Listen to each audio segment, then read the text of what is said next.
Welcome to our discussion of AP Chemistry Unit 3.13, Beer-Lambert Law.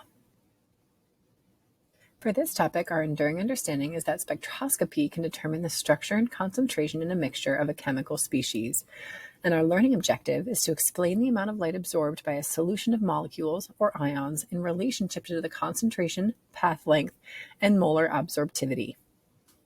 So what is absorbance? Well, one way we can measure the concentration of a colored substance is by seeing how much light can be passed through it, or conversely, how much light is stopped by the solution. So the definition of absorbance is the measure of the light that is stopped by or absorbed by a solution.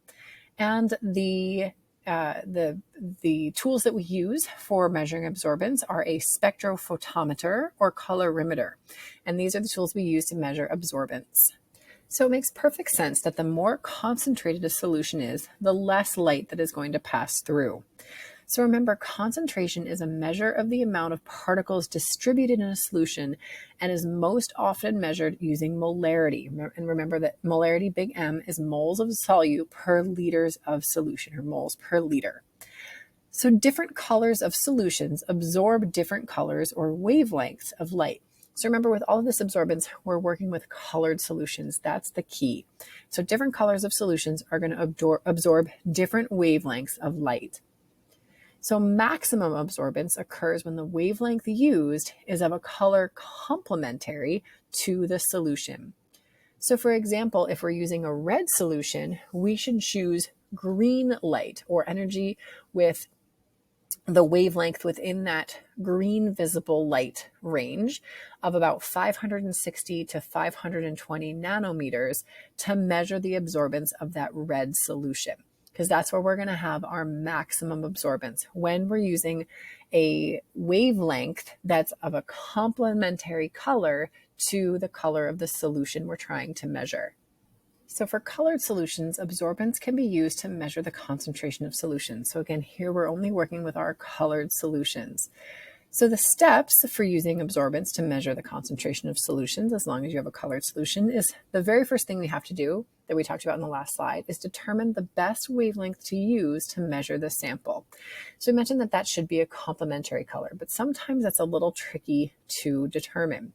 So we can actually use that using our we can actually determine that using our spectrophotometer. So the first thing to do to determine the best wavelength to use is to place your sample that you're measuring the absorbance of, place your sample into a spectrophotometer and generate a graph of absorbance versus wavelength. So just let your spectrophotometer run.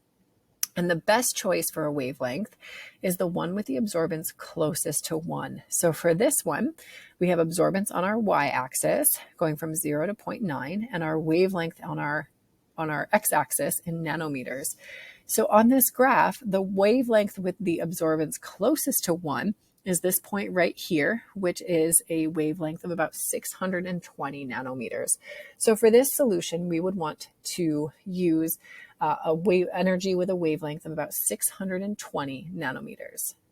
So the next step is to create a calibration graph. We need to have something to compare our unknown to.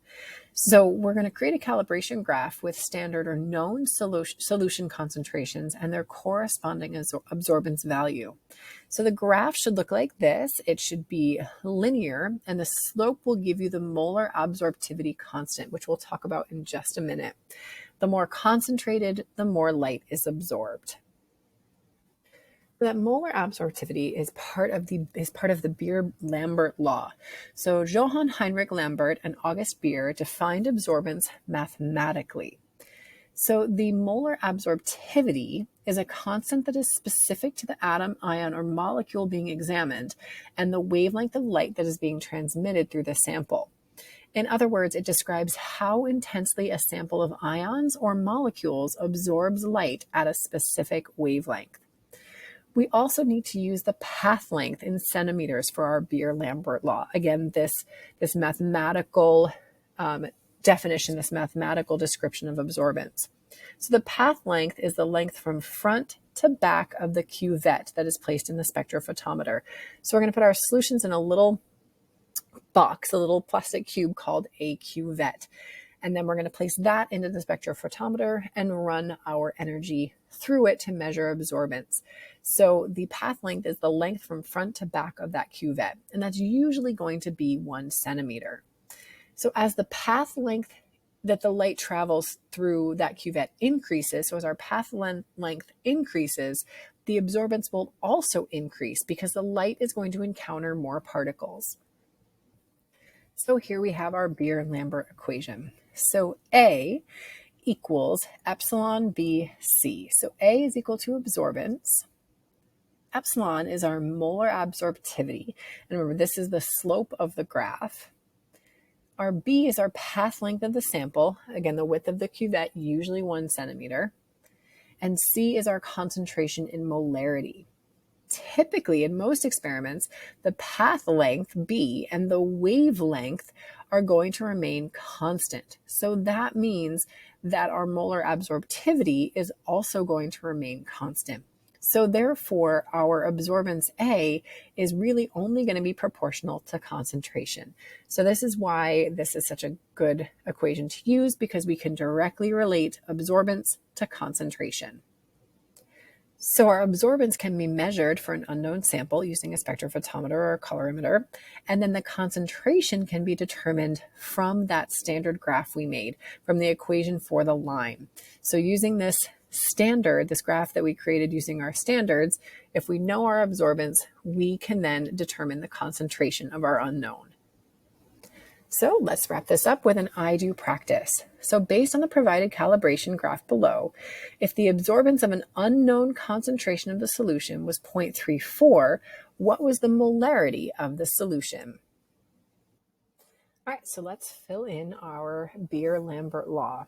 So first, remember our molar absorptivity is the slope of the graph, which is right up here. So it's 0.113x plus 0. So our slope is 0.113. And its units are going to match the concentration, which is down here on our x-axis. So our concentration units are 10 to the negative 6th molar or micromolar. But as you recall, our molar absorptivity is in molarity. So we need to convert from micromolar to molar. So 0.113 micromolar times 1 molar over 10 to the 6th micromolars. So we can convert from micromolars to molarity. So our molar absorptivity is going to be 1.13 times 10 to the negative 7th, 1 over molar centimeters. And now that we've calculated our molar absorptivity, we need to fill in everything else. So here's our Beer-Lambert law. So they told us that the absorbance was 0.34. So if we fill that in for our A is 0.34, we know our molar absorptivity. We just calculated that from the slope. And our path length, they didn't give it to us, so we can assume that it's 1 centimeter, and we're solving for X, our concentration.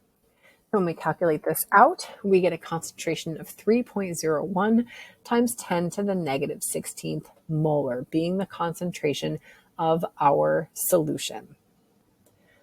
We can also double check our work on this standard graph. So we knew that our absorbance was about 0.34, so somewhere around here on our y-axis, our absorbance axis. And if we bring that over to our standard slope and then bring it straight down, we are right in between 2 and 4, so we are right about at 3 times 10 to the negative 6th molarity.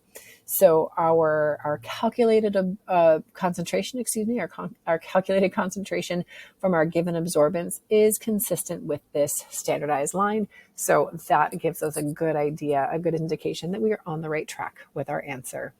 And that does it for Unit 3.13. Bring any questions you have with you to class.